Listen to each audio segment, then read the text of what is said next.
May the words of my mouth and the meditation of our hearts be acceptable to you, O Lord, our rock and our Redeemer. Amen. What a beautiful morning, my friends. I am so grateful to get to virtually spend this joyous morning with all of you. Alleluia, Christ is risen. The Lord is risen indeed. Alleluia. A joy-filled proclamation. A mystery we don't get. A mystery we can't get. Weren't designed to get.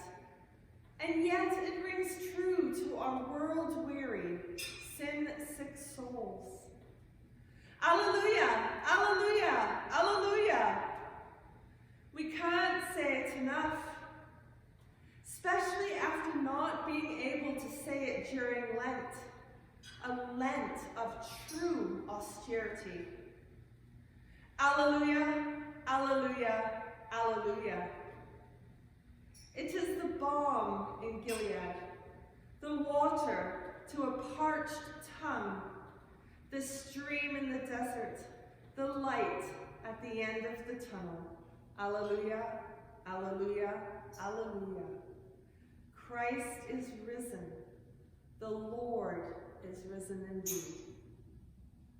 How different this joyful exclamation is from the words the risen Jesus heard from Mary Magdalene. Sir, if you have carried him away, tell me where you have laid him, and I will take him away.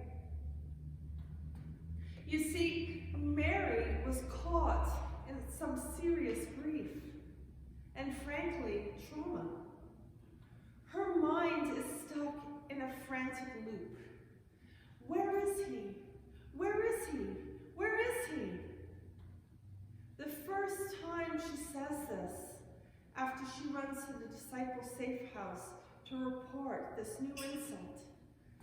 They have taken the Lord out of the tomb, and we do not know where they have laid him. The second time she says, she can't see straight because of the wave of disorienting grief. She is turned in on herself. We've all been there. I've been there. She misses the angels dressed in white, sitting right there where the body of Jesus has been laid. Woman, they ask, why are you weeping? They have taken away my Lord, and I do not know where they have laid him. And then she senses another person behind her, and she turns around. And her grief is like the centrifugal force, turning her in on herself,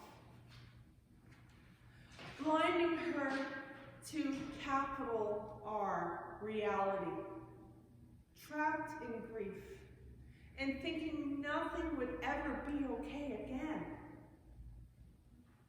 I've been there. She assumes this man is the gardener, maybe even the thief.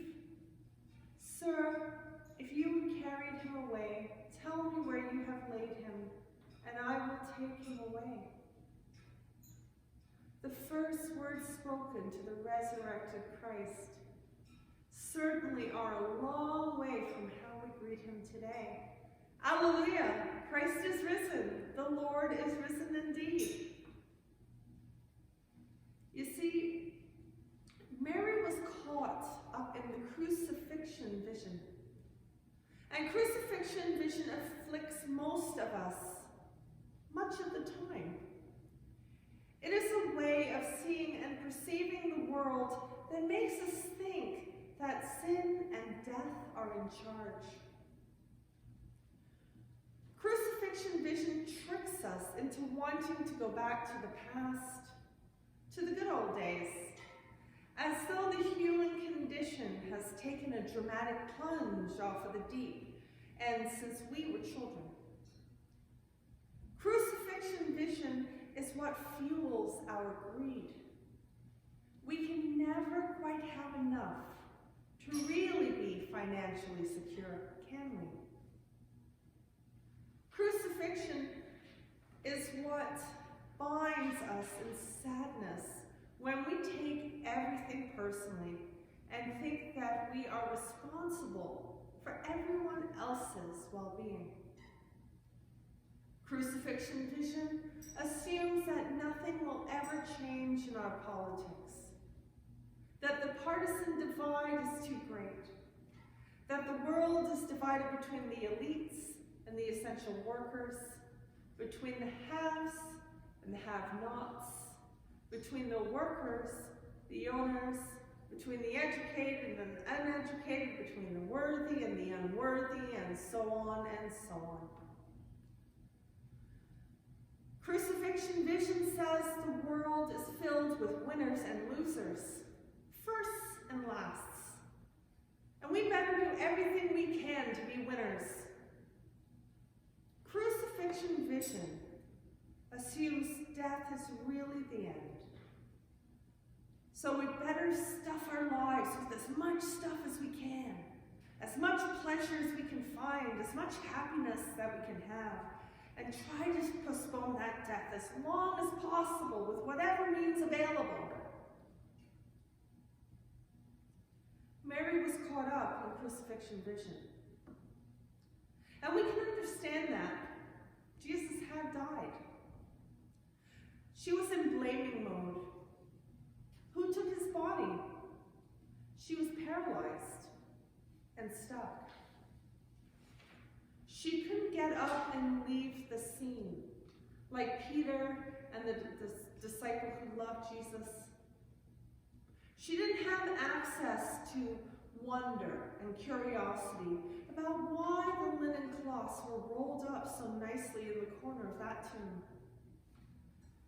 Mary was trapped by crucifixion vision, like most of us are, most of the time. So much so that she couldn't see the angels in front of her. Mary couldn't even recognize the resurrected Christ in her midst until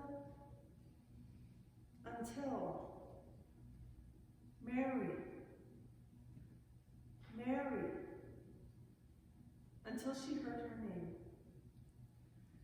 Do not hold on to me, but go to my brothers and say to them, I am ascending to my Father and your Father, to my God and your God. And then her crucifixion vision fell away, like the scales on Paul's eyes. And she saw for the first time with resurrection vision. Resurrection vision. Resurrection vision is bigger than crucifixion vision. It overtakes it. It redeems it. Resurrection vision is looking away from ourselves and all our problems to take in the beauty of a flower, or a sunrise, or a subtle sensation of breath. Inhale, exhale, giving us life. Resurrection vision enables us to trust that all things work together for good, for those who are called to God's process, God's purposes. Resurrection vision knows that joy comes in the morning, even though weeping is spending the night. Resurrection vision sees the burning, falling spire of Notre Dame, and the wonders what new thing God is doing. Grateful that the French people, as secular as they were and are, remembered their hymns and took comfort singing those hymns together as they stood in faith and watched that spire fall to the ground, knowing that by putting their faith in God, that building will be resurrected. Their lives will be a little different. But in the end, everything will be okay. Resurrection is always open to being surprised by God, because our resurrection God is a God of surprises. Surprise! God often uses the least qualified, least educated, least righteous, least good people to be his ministers in the world, just as Moses, a man who had a fear of public speaking. Just ask the boy David, the youngest of all those brothers, who used a slingshot and a pebble to defeat evil. Just ask King David after he experiences God's mercy post-rendezvous with Bathsheba. Just ask Paul, who had been a violent persecutor of Jesus' way. Crucifixion vision, my friends, sees nothing but a single dead grain of wheat, thinking, surely that will be enough. Resurrection vision waits for the surprise. Now the green blade riseth from the buried grain with the bread of the world. The only kind of vision God has is resurrection vision. My friends, God sent his only Son into our world, not to condemn it. And that's crucifixion vision. But to be redeemed through him. That is resurrection vision. Surprise! You see, if you only have crucifixion vision, you can't see the surprise. You can't even wait for the surprise. You can't even trust that the surprise is happening. Here now, by definition, beyond all you can ask or imagine. But if you have resurrection vision, you know that with God all things are possible. You know that you aren't the center of the universe. You know that love wins. You know that there are no more haves and have-nots. No more conservatives and liberals, mainland people or island people, rich or poor, slave or free, Jew or Greek, black or white. We are all one in Christ. But here is the really good news. If you can't seem to fix your vision, if the optometrist is closed and the readers are sold out at Walmart, and the optometrist isn't on your health plan, God fixes it for you. God will seek you out, just as he did the lost sheep and the slaves in Egypt, the woman at the well. God will seek you out and remind you that you don't have to. You can't. In fact, you weren't meant to hold on, because God is holding on to you. God is drawing you up from the grave, offering you that free LASIK surgery, or just an updated eyeglass prescription. Whatever it is that you need to see straight, to be focused on Christ, to see with resurrection vision and resurrection eyes. It might take a while for you to see as God sees, to love as God loves. Remember that story in Mark where Jesus spits on his hands and he smears it over the blind man's eyes?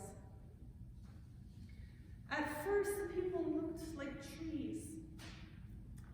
So Jesus laid his hands on him again. And then his sight was clear.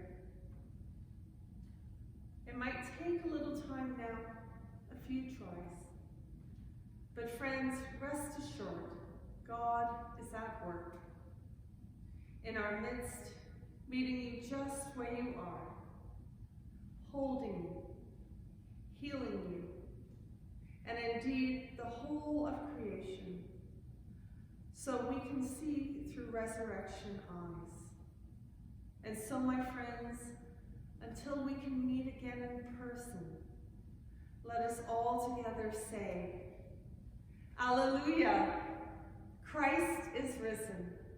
The Lord is risen indeed. Alleluia. Amen.